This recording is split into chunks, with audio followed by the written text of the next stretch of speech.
मैं भारत को भारतीयता की मान्यता के आधार पर फिर से खड़ा करना चाहता हूं, उस काम में लगा हूं। महर्षि भागवत कहते हैं कि जिंदगी में 85% बीमारियों को हर व्यक्ति स्वयं ठीक कर सकता है। तो अब तक जो मैं बात कर रहा था कल तक, वो 85% वाला हिस्सा था।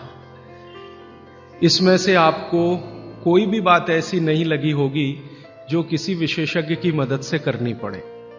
अब तक मैंने जितना भी आपको बताया है वो सब इतनी सरल और सहज बातें हैं जो आप स्वयं कर सकते हैं। आज मैं आपको 15% वाले हिस्से की बात करूंगा। जो बचा हुआ 15% हिस्सा है जिसमें किसी विशेषज्ञ की जरूरत है, वो वाली बात आपसे शुरू करूंगा। लेकिन आज आप महसूस करेंगे व्याख्यान खत्म होने के बाद कि अरे ये 15% भी हम कर सकते हैं।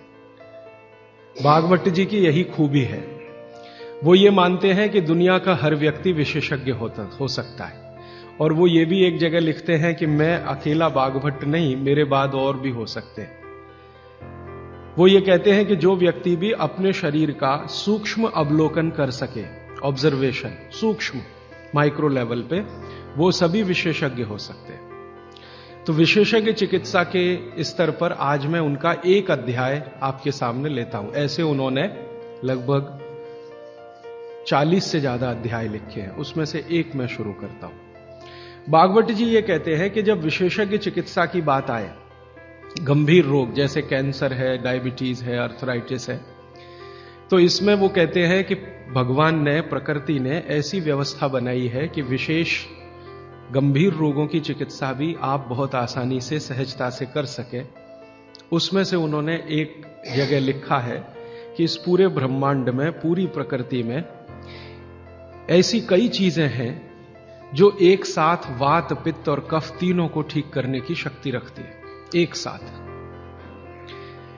बहुत कम चीजें ऐसी हैं प्रकृति में जो वात, पित्त, कफ तीनों को एक साथ ठीक रखें। कुछ चीजें ऐसी हैं जो वात को अच्छा रखेंगी, कुछ चीजें ऐसी हैं जो पित्त को अच्छा रखेंगी, कुछ चीजें ऐसी हैं जो कफ को अच्छा रखेंगी। वात को अच्छा रखने वाली सबसे अच्छी चीज जो आपके घर में है वो है तेल। तेल तेल वो जिसमें आप सब्जियां बनाते हैं, तेल वो जिसमें आप सब्जियां बनाते हैं।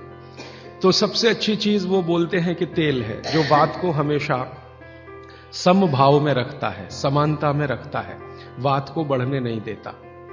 लेकिन उन्होंने एक शब्द पर जोर दिया है कि तेल का माने शुद्ध तेल। अब ये शुद्ध तेल उन्होंने लिखा 3500 साल पहले। आज के विश्लेषण में अगर हम ध्यान दें तो शुद्ध तेल का माने तेल की घानी से निकाला हुआ सीधा सीधा तेल, बिना कुछ मिलाए हुए सीधा सीधा तेल, कोई भी मशीन से निकाला हुआ सीधा सीधा तेल, उसमें कुछ नहीं मिलाया, मतलब नॉन रिफाइंड तेल। नॉन रिफाइंड तेल। अगर आप तेल खा रहे हैं तो भागवत जी का निवेदन है कि आप तेल शुद्ध खाइए, माने रिफाइंड तेल मत खाइए, डबल रिफाइंड तेल मत खाइए। अब आप कहेंगे जी क्यों नहीं खाएं, डॉक्टर तो यही बोलते हैं कि रिफाइंड खाओ, डबल रिफाइंड खाओ तो आपको हृदय घात नहीं आएगा, वगैरह वगैरह। ये जो रिफाइंड तेल है, मैंने इनको देखा है कैसे रिफाइंड किया जाता है। आप भी देख लें, कभी मौका मिले तो बहुत अच्छा होगा। किसी भी तेल को रिफाइंड करने में 6 से 7 केमिकल इस्तेमाल होते हैं और डबल रिफाइंड करने में 12 से 13 केमिकल इस्तेमाल होते हैं। वो सब केमिकल मनुष्य के द्वारा बनाए गए हैं प्रयोगशाला में। भगवान का बनाया हुआ एक भी केमिकल तेल को रिफाइंड नहीं कर सकता। भगवान का बनाया हुआ माने प्रकृति का दिया हुआ, जिसको आप अंग्रेजी में कहते हैं ऑर्गेनिक। ऑर्गेनिक एक भी केमिकल नहीं है जो तेल को साफ कर सके, एक भी केमिकल दुनिया में नहीं। जितने भी केमिकल तेल को साफ करने के लिए उपयोग किए जाते हैं वो सब इनऑर्गेनिक है, और इनऑर्गेनिक केमिकल ही दुनिया में जहर बनाते हैं और उनका कॉम्बिनेशन जहर की तरफ ही लेके जाता है। आज की दुनिया में मॉडर्निज्म के नाम पर, आधुनिकता के नाम पर जितने इनऑर्गेनिक केमिकल्स जगह जगह इस्तेमाल हो रहे हैं, वो सब आपको धीरे धीरे उस तरफ ले जा रहे हैं जहां आप जहर अपने ही शरीर में पैदा कर दें। इसलिए रिफाइंड तेल, डबल रिफाइंड तेल, गलती से भी मत खाइए। भागवत जी कहते हैं कि जिंदगी भर वात को ठीक रखना है, जिंदगी भर। तो वात को ठीक रखने के लिए सबसे सरल चिकित्सा वो बोलते हैं वो तेल का ही है। वो कहते हैं शुद्ध तेल खाइए। शुद्ध तेल माने घानी से निकाला हुआ तेल। अब आपके मन में दो प्रश्न आएंगे तुरंत कि शुद्ध तेल में तो बास बहुत आती है। हां, सीधा प्रश्न। दूसरा प्रश्न आएगा, जी शुद्ध तेल बहुत चिपचिपा होता है, गाढ़ा होता है, चिपचिपा होता है और बास अलग से आती है। हम लोगों ने जब शुद्ध तेल पर भारत देश के कुछ वैज्ञानिकों की मदद से काम किया, एक तरह से कहें रिसर्च किया, तो पता चला कि तेल का जो चिपचिपापन है वो उसका सबसे महत्वपूर्ण घटक है। तेल में बहुत कुछ होता है, जैसे मैंने आपको पहले दिन बताया ना, मिट्टी में माइक्रो न्यूट्रिएंट्स है, कैल्शियम है, आयरन है, सिलिकॉन है, कोबाल्ट है, ऐसे तेल में भी है, हर चीज में है। तो तेल का जो सबसे महत्वपूर्ण हिस्सा है वो उसका चिपचिपापन ही है। और जैसे ही तेल में से ये चिपचिपापन निकाला तो पता चला वो तेल ही नहीं बचा।